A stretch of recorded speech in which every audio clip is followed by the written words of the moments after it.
नमस्कार दोस्तों, फटाफट आपको बताते चलते हैं आज के तमाम मुख्य समाचार, बड़ी खबरें। लेकिन उससे पहले अगर आपको भी 2024 में कांग्रेस की सरकार बनती दिखाई दे रही है तो वीडियो को लाइक करके चैनल सब्सक्राइब कीजिए और बेल आइकन दबाना मत भूलिएगा। भाजपा को एक ही दिन में दोहरा झटका, 6 नेताओं के बाद अब कई दिग्गजों ने थाम लिया कांग्रेस का दामन। जी हां दोस्तों, आपको बता दें कि मध्य प्रदेश विधानसभा चुनाव से पहले दल बदल का खेल यहां पर जारी है और बीजेपी को एक के बाद एक झटके लग रहे हैं। विधानसभा चुनाव से पहले बीजेपी को बड़ा झटका लगा है। सिंधिया फैंस क्लब के जिला अध्यक्ष गगन दीक्षित और सांची जनपद अध्यक्ष सुनील पोर्ते कांग्रेस में शामिल हुए हैं। कांग्रेस प्रदेश अध्यक्ष कमलनाथ ने गगन दीक्षित और सुनील पोर्ते को कांग्रेस की सदस्यता दिलाई है। बता दें कि मध्य प्रदेश के ग्वालियर में भी 6 बीजेपी नेताओं ने कांग्रेस का दामन थामा है। कांग्रेस विधायक सतीश सिकरवार ने इन सभी नेताओं को पीसीसी चीफ कमलनाथ के समक्ष सदस्यता दिलाई है। बता दें कि राजीव यादव, सुबोध दुबे समेत कई सारे नेता कांग्रेस में शामिल हो गए हैं। तो दोस्तों, बीजेपी को मध्य प्रदेश में बड़े झटके लग रहे हैं। चुनाव से ठीक पहले दल बदल का खेल बीजेपी को परेशान कर रहा है। आप लोग करते हैं अगली ब्रेकिंग न्यूज की तरफ। संजय सिंह का निलंबन लोकतांत्रिक भावना के खिलाफ, राघव चड्ढा बोले सभापति सांसदों की बात सुनने को ही तैयार नहीं। जी हां दोस्तों, राज्यसभा से पूरे मानसून सत्र के लिए आम आदमी पार्टी के सांसद संजय सिंह के निलंबन पर सौरभ भारद्वाज के बाद अब सांसद राघव चड्ढा का बयान भी आ गया है। आम आदमी पार्टी सांसद राघव चड्ढा ने कहा कि यह बहुत दुर्भाग्यपूर्ण है कि राज्यसभा सभापति जगदीप धनखड़ ने संजय सिंह को सदन से निलंबित कर दिया है और ये सही नहीं है, ये लोकतंत्र की भावना के खिलाफ है। उन्होंने कहा कि सदन स्थगित होने के बाद हम सभापति के पास गए और उनसे इस निलंबन को रद्द करने का अनुरोध किया। यहाँ तक कि बीएसी की बैठक के दौरान भी हम सभी बाहर चले गए क्योंकि हमारी बात बिल्कुल नहीं सुनी जा रही थी। सभापति को सांसदों से बात करनी चाहिए और स्वस्थ चर्चा करनी चाहिए। इससे पहले दिल्ली सरकार में मंत्री सौरभ भारद्वाज ने भी अपनी त्वरित प्रतिक्रिया में संजय सिंह के निलंबन के फैसले को दुर्भाग्यपूर्ण करार दिया था। उन्होंने कहा कि अब इस मसले में हमारी लीगल टीम आगे अदालत का रुख करेगी। दरअसल मणिपुर हिंसा को लेकर देश भर में राजनीति चरम पर है। लोकसभा और राज्यसभा में मणिपुर में कुकी महिलाओं को घुमाने का मसले पर लगातार हंगामा जारी है और सोमवार को इसी मसले पर संजय के उग्र तेवर और हंगामे के बीच सभापति ने उन्हें पूरे मानसून सत्र के लिए सत्र से निलंबित कर दिया। इसके बाद उन्होंने राज्यसभा को 2 बजे तक के लिए स्थगित भी कर दिया। विपक्ष ने केंद्र और राज्य सरकार पर मणिपुर में हिंसक हालात पर काबू करने में विफल रहने का आरोप लगाया। अब विपक्षी दल के नेता दोनों सदनों में इस मसले पर पीएम मोदी के बयान की मांग कर रहे हैं। रुक करते हैं अगली ब्रेकिंग न्यूज की तरफ। कन्हैया कुमार ने संभाला एनएसयूआई प्रेसिडेंट का चार्ज, ट्विटर पर लिखी ये बात। जी हां दोस्तों, आपको बता दें कि कांग्रेस के नेता कन्हैया कुमार ने एनएसयूआई की प्रभारी की जिम्मेदारी संभाल ली है। 6 जुलाई को कांग्रेस पार्टी ने एनएसयूआई का राष्ट्रीय अध्यक्ष बनाया था और पदभार संभालने के बाद कन्हैया कुमार ने ट्वीट किया है कि नई पारी नई जिम्मेदारी। रुक करते हैं अगली ब्रेकिंग न्यूज की तरफ। पश्चिमी उत्तर प्रदेश में जयंत और चंद्रशेखर की जोड़ी से बीजेपी को खतरा। जी हां दोस्तों, आपको बता दें कि लोकसभा चुनाव 2024 के लिए राष्ट्रीय लोकदल अध्यक्ष जयंत चौधरी पूरे दमखम से जुटे हुए हैं और हाल ही में दिल्ली में भीम आर्मी चीफ चंद्रशेखर आजाद द्वारा किए गए धरना प्रदर्शन में उन्होंने जाट दलित मुस्लिम गठजोड़ के संकेत भी दिए हैं। अब देखना यह है कि पश्चिम उत्तर प्रदेश की सीटों पर जयंत और चंद्रशेखर की जोड़ी बीजेपी के लिए कितनी मुश्किल खड़ी करेगी। क्या दोनों की जोड़ी इस चुनाव में क्या गुल खिलाएगी।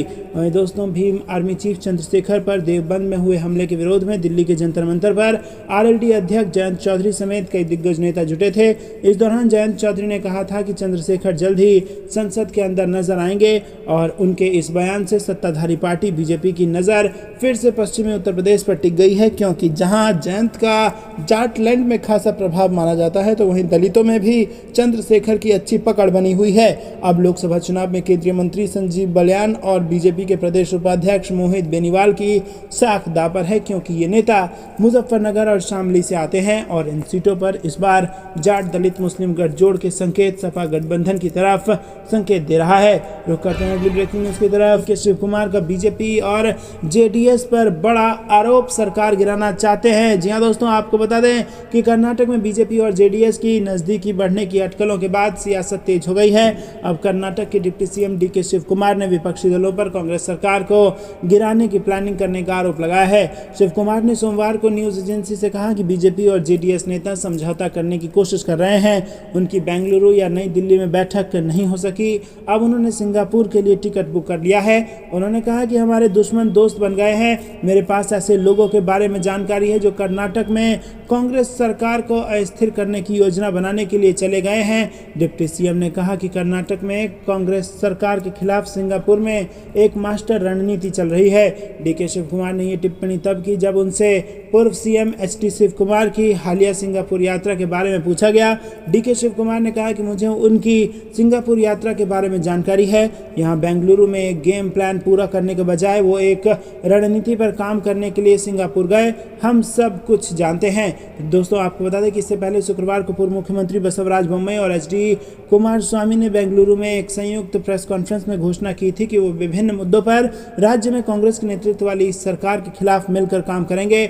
और इसके बाद रविवार को एचडी कुमार स्वामी सिंगापुर चले गए। रुक करते हैं अगली ब्रेकिंग न्यूज की तरफ। लोकसभा चुनाव में जीतेगी इंडिया, सपा कार्यकर्ताओं में भरा जोश। जी हाँ दोस्तों, लोकसभा चुनाव 2024 के लिए कार्यकर्ताओं में जोश भरने के लिए समाजवादी पार्टी ने रविवार को जेल चुंगी स्थित पार्टी कार्यालय पर कार्यकर्ता सम्मेलन किया। सम्मेलन में नगर निकाय के अध्यक्षों और सभासदों के साथ ही वरिष्ठ कार्यकर्ता को शील्ड और पटका देकर सम्मानित किया गया। पूर्व मंत्री शाहिद मंजूर ने कहा कि सभी कार्यकर्ता चुनाव की तैयारी में जुट जाएं। वहीं विपक्षी दलों का बयान महागठबंधन इंडिया जीतेगा। रविवार को जिला अध्यक्ष विपिन चौधरी और महानगर अध्यक्ष आदिल चौधरी के जनपद और महानगर के कार्यकर्ताओं को लोकसभा चुनाव के लिए तैयार करने के लिए किए गए कार्यक्रम सम्मेलन में बड़ी संख्या में कार्यकर्ता पहुंचे थे। रुक करते हैं अगली ब्रेकिंग न्यूज की तरफ। आप सांसद संजय सिंह का बड़ा बयान, बोले मणिपुर की घटना के लिए पीएम जिम्मेदार, राज्यसभा और लोकसभा में दें इसका जवाब। जी हाँ दोस्तों, आम आदमी पार्टी के राज्यसभा सांसद संजय सिंह ने गाजियाबाद में मेरठ मंडल की कार्यकारिणी बैठक में हिस्सा लिया।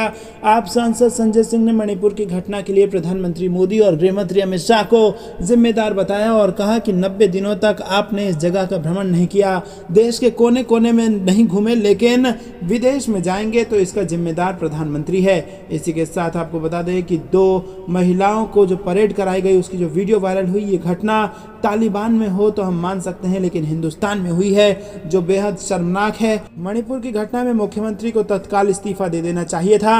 उन्होंने की है कि प्रधानमंत्री जी सदन में आए, राज्यसभा और लोकसभा दोनों सदनों में मणिपुर की घटना पर जवाब दें। संजय सिंह ने इस दौरान दिल्ली को लेकर लाए गए अध्यादेश को लेकर भी हमला बोला और कहा कि जो बिल लाए हैं वो असंवैधानिक है। बेंगलुरु में हमारी मीटिंग हुई, 26 दल शामिल हुए, इंडिया संगठन बनाया। मोदी जी ने 38 दल के साथ बैठक की, लेकिन 26 दल ऐसे थे जिनका एक भी सांसद नहीं है। 2024 में इंडिया संगठन मजबूती से लड़ेगा और जीतेगा।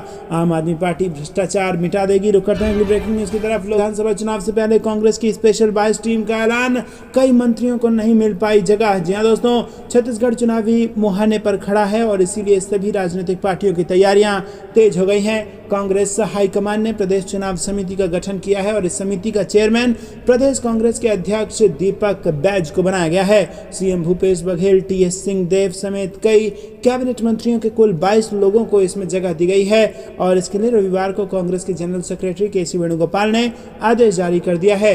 छत्तीसगढ़ में विधानसभा चुनाव के लिए प्रदेश चुनाव समिति के गठन के लिए कांग्रेस के राष्ट्रीय अध्यक्ष मल्लिकार्जुन खड़गे ने मंजूरी दे दी है। इसके बाद छत्तीसगढ़ टॉप लीडरशिप के साथ 22 लोगों की सूची जारी कर दी गई है। इसमें भूपेश बघेल के साथ कैबिनेट के 9 मंत्रियों को जगह दी गई है। दोस्तों, डिप्टी सीएम टीएस सिंहदेव, कृषि मंत्री तम्रध्वज साहू समेत कई सारे इसमें शामिल हैं। आपको क्या कुछ लगता है कमेंट में जरूर बताइए। वीडियो लाइक करना मत भूलिएगा, चैनल को जरूर सब्सक्राइब कीजिएगा। आज के लिए इतना ही।